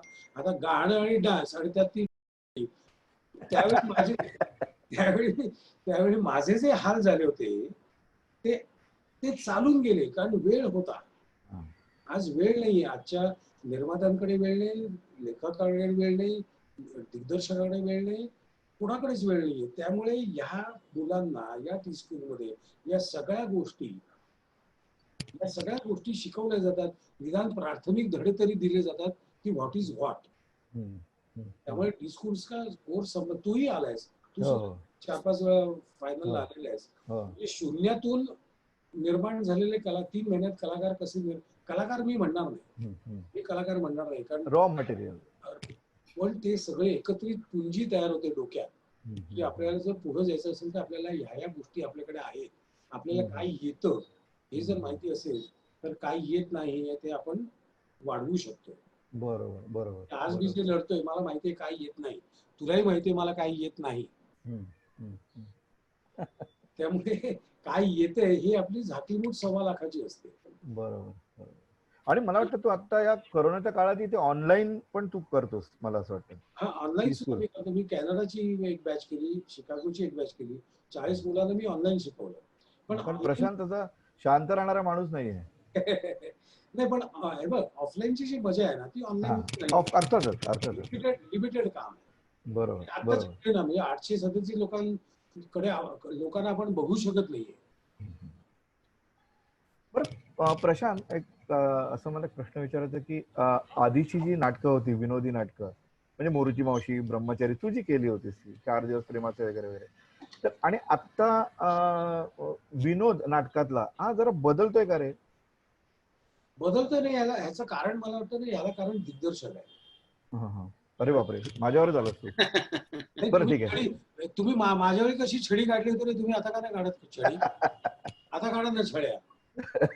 तू काय, विजय केंद्रे काय, वामन काय, चंद्रकांत कुलकर्णी काय, प्रकाश बुद्धिसागर आहे. आता प्रकाश काही शिकवत नाही पण तुम्ही सगळ्यांनी छड्या काढूनच काम केले. नाही हे असंच पाहिजे, आता तुम्ही म्हणता का असंच पाहिजे? नाही म्हणतो की नाही, पण ते नाटक सुरू झाल्यानंतर तुम्ही गायब होता. अरे म्हणजे नाटक एकदा पहिला प्रयोग झाला की चला झालं असं नाही. तुम्ही नाही 5 प्रयोग, पहिला प्रयोग नाही. मी जेवढी नाटकं, हे बघ आपण 5 नाटकं मंगेश आपण एकत्र केली, 5 ते 6 नाटकं आपण एकत्र केली.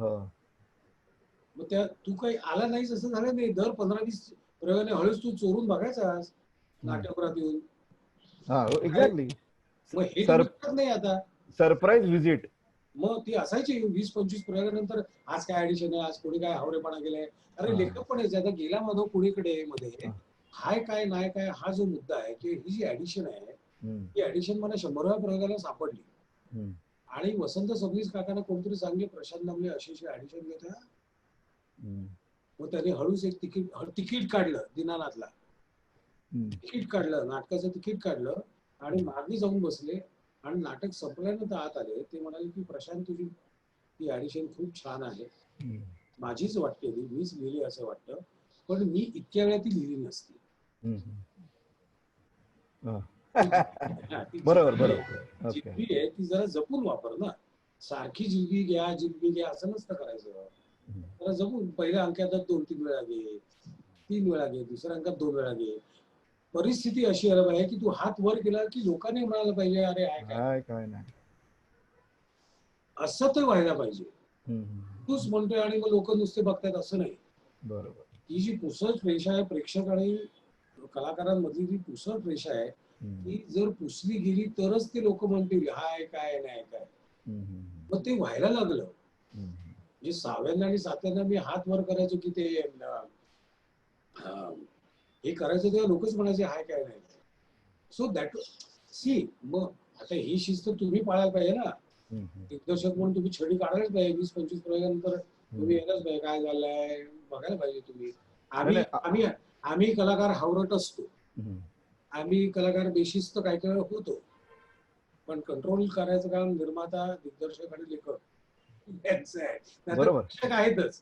प्रेक्षकांचा एक किस्सा सांगतो. मी एक नाटक केलं होतं नागपूरला. आम्ही प्रयोग संपला आणि मी आपली सहाय्य देत होतो. एक प्रेक्षक आला, एक साधारण 6 फूट 2 इंचाचा, आणि त्यांनी तो सगळ्यांच्या मागे उभा राहिला तरी दिसत होता. आणि त्याने तिथून सांगितलं दामले हे तुमचं नाटक जे आहे ना हे तुमच्या लायकीचं नाहीये, लवकरात लवकर बंद करा, असं सांगितलं त्यांनी. हा. परफॉर्मिंग आर्ट आहे, चुका होऊ शकतात. बरोबर बरोबर. मी त्यांना तिथेच सांगितलं, जी इन्व्हेस्टमेंट केलेली आहे ती ज्या क्षणी रिकव्हर होईल त्या क्षणी नाटक बंद करणार. आणि नाटक बंद केलं मी 62 नाटक बंद केलं मी. ओके. नाही काय आहे, प्रेक्षकांना शक्यतो सांगायची वेळ येऊ द्यायची नाही. बरोबर. करा म्हणून. बरं, आतापर्यंत तू 12,000च्या वर प्रयोग केलेस, बरोबर आहे? मागे वळून बघताना इतक्या भूमिका केल्यास, इतकी नाटकं केलीस, आता तुला तुला काय करावं असं वाटतंय? असं तुझ्या डोक्यात आहे का रे, की जे तुला करता आलं नाहीये? नाही मला अजून विविध प्रकारची नाटकं करायची, पण मी ती प्रायोगिकला करेन. मी प्रायोगिक मी ती व्यावसायिकला नाही करणार. हे बघ, मी 400 रुपयाचं तिकीट लोकांना काढायला लावतो की नाही, मग 400 रुपयाचा परतावा त्यांना मिळाला पाहिजे. बरोबर. सिरियस नाटकाचा ऑडियन्स नाहीये अशातला भाग नाही. सिरियस लोकांना सिरियस नाटकंही आवडतात, खूप आवडतात, तो भाग नाहीये. पण सिरियस नाटकाचे काय म्हणतो आपण, लेंथ कमी आहे. काय म्हणतो आपण, सस्टेनिंग पॉवर. आणि सस्टेनिंग पॉवर जर कमी असेल तर माझा जो 25 जणांचा ग्रुप आहे तो टिकणार कसा? मी दर 6 महिन्याने नवीन नाटक करायचं का? मग दर 6 महिने नवीन नाटक करायचं, तेवढी ताकदीची मला नवीन संहिता मिळेल का? या सगळ्या गोष्टी त्यात आहेत. नाही पण प्रशांत, गंभीर नाटकाने सुद्धा हजार प्रयोग केलेले आहेत. अलीकडेच तू वाडा चिरेबंदी सारखं नाटक बघ. त्या काळी नाही, अलीकडे वाडा चिरेबंदी सारखी वाडा चिरेबंदीचा जो रनचा तू रेट बघितलास, रन रेट तू बघितलास, तो काय ऑर्डिनरी दुपारला करण्याचं नाटक नाही. वाडा चिरेबंदी ही नाटक हे शनिवार रविवार करण्याचं नाटक आहे. ते ऑर्डीला करायचं नाही. माझं नाटक ऑर्डीला पण होतं, त्यामुळे माझी जी 25 माणसं आहेत ती ऑर्डीला पण काम करतात. मला तेच म्हणायचं की प्रशांत तेच म्हणायचं की तुझा जो स्टारडम आहे, तुझ्यासाठी जे लोक येतात, तर मला एक दिग्दर्शक म्हणून अशी अपेक्षा की तू धाडसी पाऊल उचलू शकतोस, केलं की अफोर्ड करू शकतोस. तुझाच आग्रह होता, तूच माझ्या मानगुटीवर बसलास म्हणून मी कार्टिकालचा दूस लिहिला ना. हो हो हो हो. हा, मग ते टप्प्याटप्प्याने करायचं, सारखुटून कशाला करायचं सिरियस? सारखं सिरियस करायला पाहिजे, करू की 2-3 वर्षांनी सिरियस, त्यात काय एवढं? नाही करणार असं नाहीये. नाही, हे तू निर्माता म्हणून म्हणतोय, मी कलावंत म्हणून तुला विचारतोय, तुला काय करावं असं म्हणजे या. मी कलावंत म्हणूनच तुला सांगतोय, 2 वर्ष मी विनोदी नाटक केलं की 6 महिने मी सिरियस नाटक करेन. किती? 2 वर्ष मी विनोदी नाटक केलं की 6 महिने मी सिरियस नाटक करेन. कारण माझ्या तब्येतीला ते झेपतं, इथे इथे इथे झेपतं ते. बघा, मी सगळ्यांच्या समोर प्रॉमिस करून घेतलंय त्याच्याकडून. अगदी योग्य झालं, बरं झालं. बरं, रेश्माला आता प्रश्न विचारायचे. बोल. प्रशांत दामले यांच्यावरती लोकांचं जे प्रेम आहे ते आजच्या उपस्थितीतूनही दिसलेलं आहे. आणि म्हणजे तुम्ही बोलायला सुरुवात करण्या अगोदरपासून जो प्रश्नांचा सिलसिला सुरू झाला होता तो अजूनही आहे. आतापर्यंत आपण नाटकाचा प्रवास जाणून घेतला. एक प्रश्न असा आलाय की तुम्ही सूत्रसंचालन सुद्धा खूप छान करता, तर तो अनुभव कसा होता आणि सूत्रसंचालक ज्यांना बनायचं आहे त्यांनी काय करायला हवं, त्याबद्दल काय सांगाल? नाही, मी सूत्रसंचालन खूप केलं नाही. मी अशोक पत्की म्हणजे जे असे मोजकी जी मंडळी आहेत त्यांचं त्यांच्या कार्यक्रमांचं मी सूत्रसंचालन केलं. मला वाटतं प्रशांत त्यांना होस्ट म्हणायचं, होस्ट म्हणजे कुकरी शोज मध्ये जे करतोस ना. तो मी चॅलेंज म्हणून घेतला होता की कसं आहे की आपले उपाध्याय सर आहेत बघा, राशी चक्रकार. आता राशी चक्र आपण दर लोकसत्ता देतो आणि तिथे मी, कन्या, वृश्चिक असा एक छोटासा कॉलम असतो.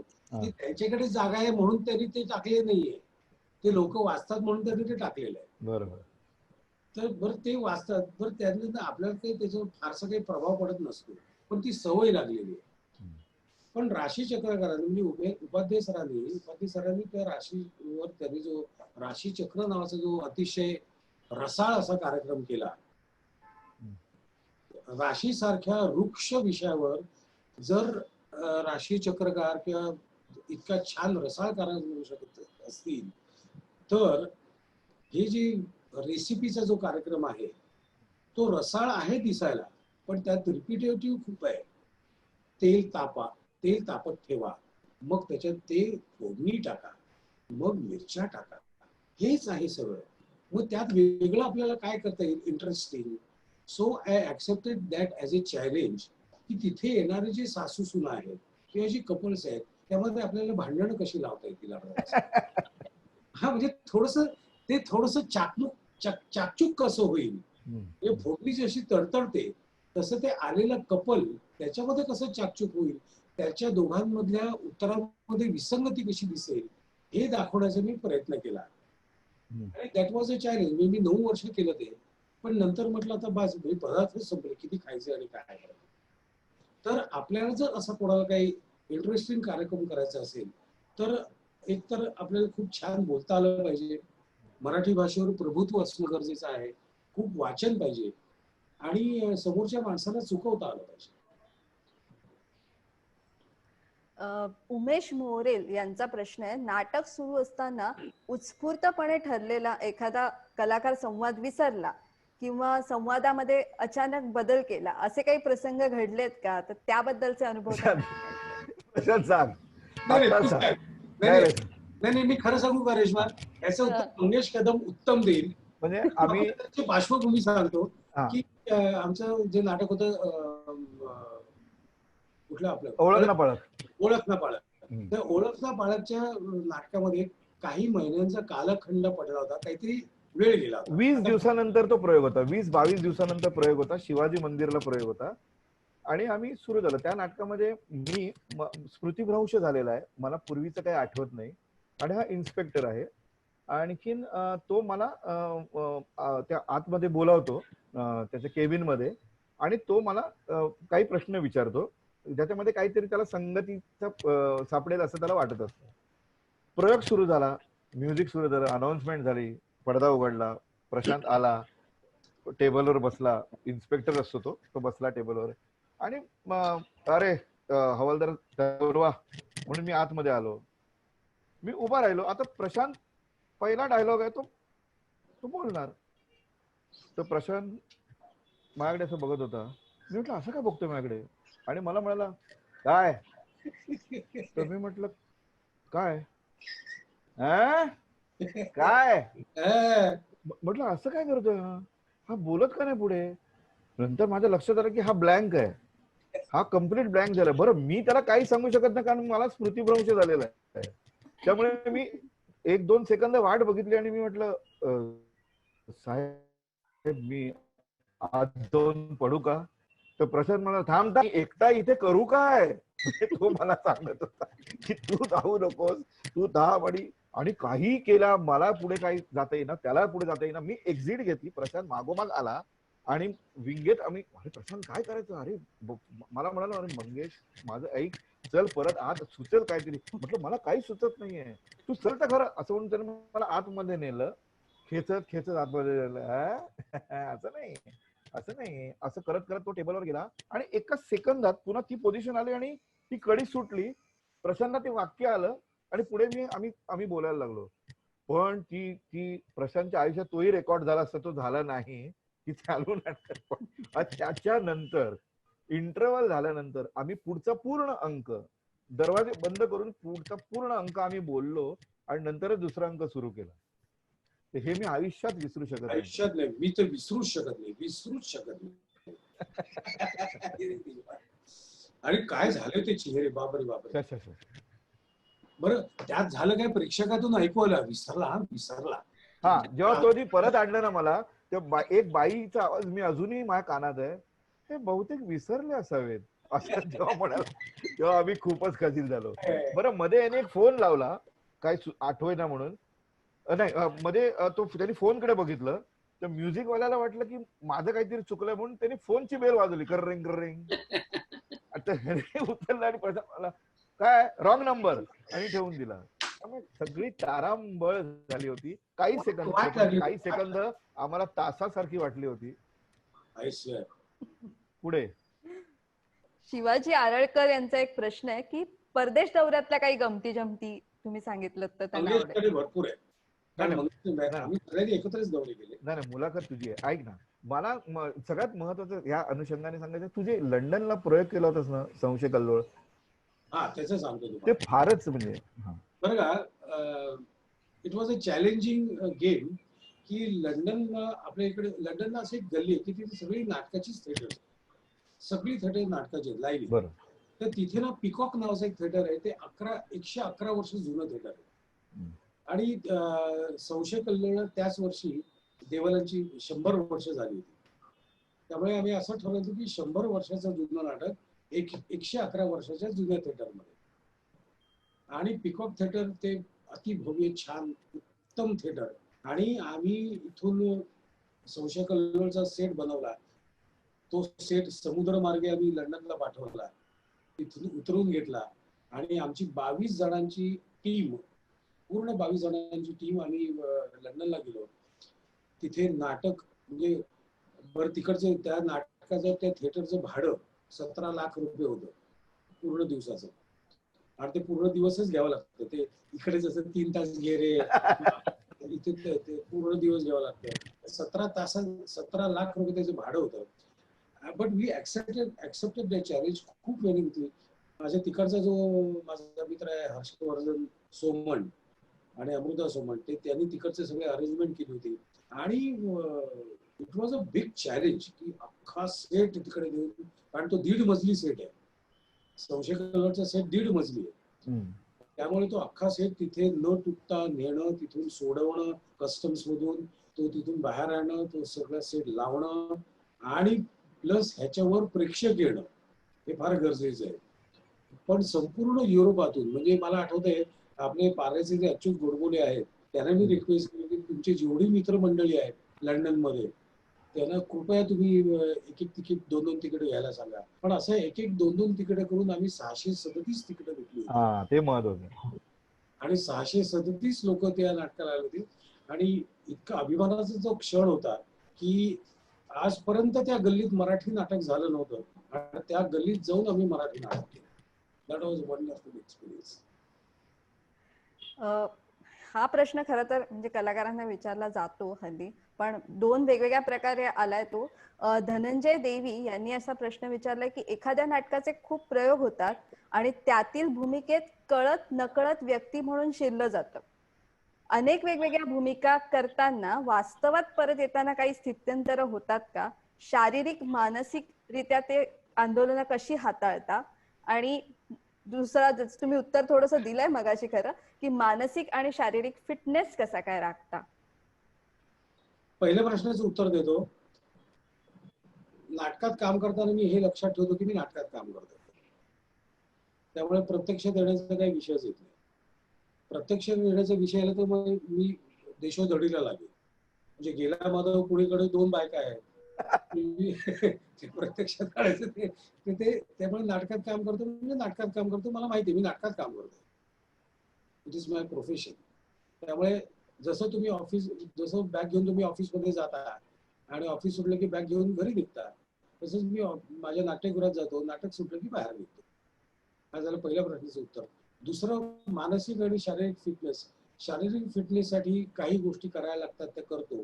ते म्हणजे प्राणायाम आणि सूर्यनमस्कार हे मस्ट. आणि मानसिकसाठी अतिशय सोपा उपाय आहे, रात्री झोपताना पान उलटून झोपतो. आज दिवसभरात ज्या काही गोष्टी घडलेल्या आहेत त्या गोष्टींचा जो काही डोक्याला शॉर्ट लागलेला आहे किंवा जो काही त्रास झालेला आहे किंवा इव्हन जो काही आनंद झालेला आहे, दोन्ही गोष्टी पान उलटून झोपलं की माझी सकाळ एकदम फ्रेश असते. त्या दिवशी नवीन गोष्टी, नवीन काही गोष्टी करायच्या असतील त्या दिवशी करायच्या. सोपं उत्तर. आणि सगळ्यांना हे अप्लाय करता येईल असं उत्तर आहे. विशाल हौसे यांचा प्रश्न आहे की ऐन उमेदीच्या काळात कधी अपमान, तिरस्काराचा अनुभव आला होता का? अपयशाची भीती आणि त्यामुळे येणाऱ्या नैराश्यावर आपण कशा पद्धतीने ओव्हरकम केलं? नाही, कसं आहे की अपमान हे मानण्यावर असतं. काय माहितीये का, मंगेश कदम म्हणाला की नाही प्रशांत, तुला हा रोल जमेल मला वाटत नाही. तर हा अपमान आहे का हा चॅलेंज आहे हे आपण ठरवायचं असतं. त्यामुळे मी प्रत्येक गोष्टीकडे चॅलेंज म्हणून बघतो. आणि चॅलेंज म्हणून जर बघितलं ना तरच तुमच्यात सुधारणा होऊ शकते, नाही तर सुधारणा नाही. मग मी मंगेश बद्दल माझ्या मनात राग ठेवून वागायला लागतो, ज्यामुळे माझं नुकसान आहे. मंगेशचं काय नुकसान आहे? नुकसान माझं आहे ना. मंगेश बद्दल किंवा कुठल्याही एखाद्या व्यक्तीबद्दल मी माझ्या मनात आकस किंवा राग ठेवून वागायला लागलो तर त्यात नुकसान माझं आहे. उलट मी तो चॅलेंज म्हणून स्वीकारायला पाहिजे की नेक्स्ट टाइम मंगेशने मला स्वतःहून विचारलं पाहिजे की अरे यार मागच्या वेळी तुला घेतलं असतं तर बरं झालं, पण आता या स्टाईलचा एक रोल आले तर तू कर, असं जेव्हा सांगेल ना तेव्हा मी शिकलो असं त्याचा अर्थ होतो. आणि दुसरा काय प्रश्न होता?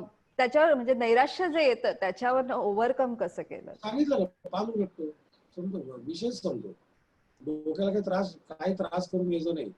त्या दिवशी तो विचार करायचा, पान उलटलं की दुसऱ्या दिवशी फ्रेश नवीन पहाट असते, नवीन सूर्य असतो, नवीन असतं सगळं. महेश मोरे यांचा प्रश्न आहे की मराठी चित्रपटात तुम्ही फारसे रमला नाहीत, अपेक्षित भूमिका चालून आल्या नाहीत की जाणून बुजून तुम्ही चित्रपट हे माध्यम म्हणून स्वीकारलं नाही? नाही, त्यात दोन उत्तर आहेत. एक म्हणजे जेव्हा मी काम करत होतो तेव्हा तशा योग्य भूमिका मिळाल्या नाहीत. गेला माधव पुढेकडे नंतर मिळाल्या असत्या पण मला त्या करायच्या नव्हत्या, कारण मला गेला माधव पुढेकडे नाटक त्या वेळेत ती गोष्ट मिळाली नाही, त्यामुळे मी ते केलं नाही. तर त्याचं उत्तर सोपं आणि सरळ असू शकतं की तो स्लॉट होता 86 ते 93, या स्लॉट मध्ये मी नाही म्हटलं 38 केले. त्या ह्याच्यामध्ये जर चांगला चित्रपट मिळाला असता तर मी पुढे चित्रपटातच झाला असतो किंवा क्लिक झाला असता. चांगले चित्रपट मिळाले नाहीत असं मी म्हणू शकत नाही, कारण त्यावेळी आपल्याला बेगस और नो चॉईस असं आपण म्हणतो ना. तसं कलाकारांनी सुद्धा त्या स्ट्रगलिंग पिरियड मध्ये तसा चॉईस नसतो, मी नाही करणार, ते म्हणतील घरी जा, बरोबर की नाही. तर त्यामुळे त्या काळात जे चित्रपट मिळाले त्यातले एकही चित्रपट धूम धडाका किंवा बनवा बनवी सारखा सुपरहिट झाला नाही. त्यामुळे पुढची जी लाईन सुरू होते ती लाईन सुरू झाली. मग बँडोला नाटक आल्यानंतर तिथे जरी आले असले चित्रपट तर मी ते घेतले नाही, तर माझं नाटक सुरू झालं. प्रश्नांचा आकडा खरोखर वाढत चाललाय. मध्ये एका वाचकाने असं म्हटलं होतं की जसे तुमचे नाटकांचा विक्रम होतो प्रयोगांचा, तसा ह्याही कार्यक्रमाचा विक्रम झालेला एका प्रेक्षकांच्या उपस्थितीचा, आणि तो आपण मगाशी सांगितलंय की खरोखर प्रेक्षकांच्या उपस्थितीचा विक्रम आहे आणि प्रश्नांचाही विक्रम आहे. त्यामुळे प्रश्न आपल्याला जरी जास्त असले तरी ते ओझरते. आता संपवते मी. एक शेवटचा प्रश्न मला इथे विचारावा असं वाटतं, जो वाचकांनी विचारलाय की तुमच्या ज्या भूमिका होत्या त्याच्यामध्ये कार्टी काळजात घुसली हे नाटक आणि पुणे मुंबई पुणे या दोघांमध्ये जी वडिलांची भूमिका होती ती प्रेक्षकांना खूप आवडली. तर प्रत्यक्षात वडील म्हणून तुम्ही कसे आहात हे त्यांना जाणून घ्यायचंय. तर ह्या एका प्रश्नानंतर आपण मला वाटतं या गप्पा थोड्या संपवूयात. मग प्रशांतची भूमिका आवडली होती हे लक्षात ठेवा. नाही, मी तुला म्हटलं ना 2 वर्ष विनोदी आणि 6 महिने सिरियस, असं लक्षात ठेवलंय. कसं आहे की वडील म्हणून मला ज्या ज्या गोष्टी करायच्या होत्या त्या सगळ्याच करता आल्या असं मी म्हणणार नाही. त्यातल्या मी साधारणपणे 30 ते 40% काय आहे, वेळेत गोष्टी करायला फार महत्व आहे. पालक म्हणून, वडील म्हणून वेळेत गोष्ट होणं हे गरजेचं असतं. म्हणजे माझ्या मुलीला जर माझी त्यावेळी गरज असेल तर त्यावेळी मी अवेलेबल असेल तर वडील या शब्दाची किंमत राहते. नाहीतर आई आहेच, बरोबर की नाही. पण या संपूर्ण कालावधीमध्ये सगळे दौरे बिवरे बघता माझ्या मुलीला 10 वेळा जर पाहिजे असेल तर त्याचं मी 4 वेळाच अवेलेबल होतो किंवा 5 वेळाच अवेलेबल होतो. सो जेव्हा अवेलेबल आहे तेव्हा मी तुमचा, हे त्यांनीही ऍक्सेप्ट केलं होतं, जसं माझ्या बायकोने ऍक्सेप्ट केलं. जेव्हा मी अवेलेबल आहे तेव्हा मी तुमचा 100%. मग मी 50% इकडे आणि 40% तिकडे तसं नाही, 100% तुमच्या बरोबर. पण जेव्हा आहे तेव्हा, दॅट वॉज द क्रायटेरिया. आता दोघींची लग्न झालेत त्यामुळे आता तो विषय नाहीये. पण त्यावेळेसचा जो मुद्दा आहे तो असा आहे की 10 वेळी त्यांना मी, माझी गरज त्यांना 10 वेळा असेल तर मी त्यांच्यासाठी अवेलेबल 5 वेळा होतो. सो माझी 50% जबाबदारी मी पूर्ण केलेली, 100% करू शकलो नाही. खर तर प्रशांत दामले आणि मंगेश कदम ही या दोन व्यक्ती समोर असताना गप्पा लवकर संपवाव्यात असं खरंच कोणालाही वाटणार नाही, पण आपल्याकडे वेळेची कमतरता असल्यामुळे या रंगतदार गप्पांचा, या कार्यक्रमाचा शेवट समारोप मी करते. या सहज बोलता बोलता कार्यक्रमात तुम्ही प्रशांत दामलेंचे मी आभार मानते की ते इथे आले आणि त्यांना बोलता करण्याची जबाबदारी आज मंगेश कदम यांनी तितक्याच आत्मीयतेने पार पाडली. मी या दोघांचेही आभार मानते, सगळ्या प्रेक्षकांचे आभार मानते. जर आज कुणाला हा कार्यक्रम पाहता आला नसेल तर हा कार्यक्रम तुम्ही युट्यूबवर पाहू शकणार आहात. नक्की पहा. तुम्हा सगळ्यांचे पुन्हा एकदा आभार आणि मी हा कार्यक्रम संपल्याचं जाहीर करते. धन्यवाद. धन्यवाद.